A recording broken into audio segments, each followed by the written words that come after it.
Hello 6th grade and welcome to your Dragon Eye project. You can use the reference sheet to select an eye shape that you're interested in. From there you'll find that eye shape to trace.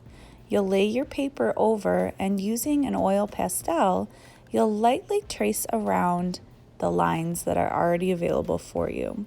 If you want to make any adjustments, feel free, but this is just to help you get started, get the right proportion, and get the shape of the eye what you might want it to be.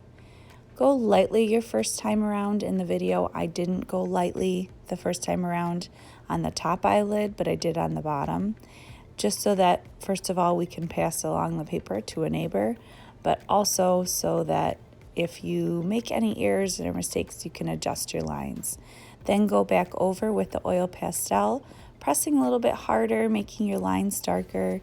You want your oil pastel lines to be nice and dark because they will resist the watercolor paint, and they'll especially almost create a border between all of your watercolors so that any colors that you don't want to mix won't.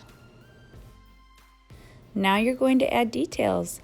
You can use any of the ideas on the reference sheets or come up with your own. I mixed a bunch of ideas from some of the different eyes on the reference sheets that I liked and put them together. You'll make your scales overlap each other using the element of space, and we will talk more about that together.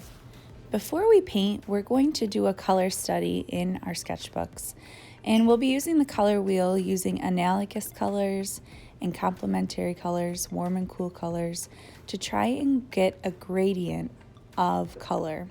We want our eye and our scales to show a lot of value and to make them appear round and textured. We'll be playing with the color wheel and using our paintbrush in our sketchbook to try out some different color combinations and see some things that we might like for your dragon project.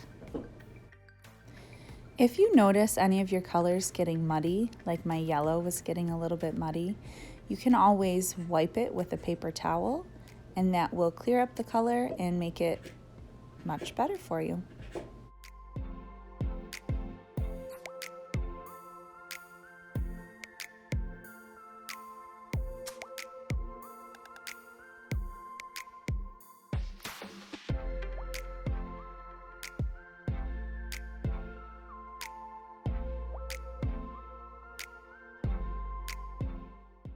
When it's time to paint, we'll start in the center of our eye and work our way out.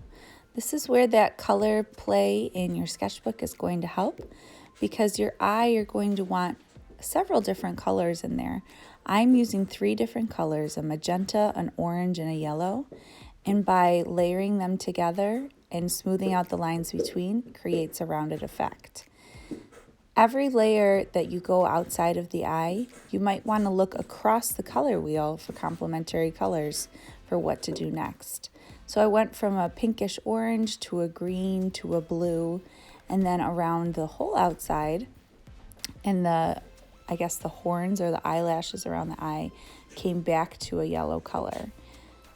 This is just using the color wheel to help identify colors that might contrast well together.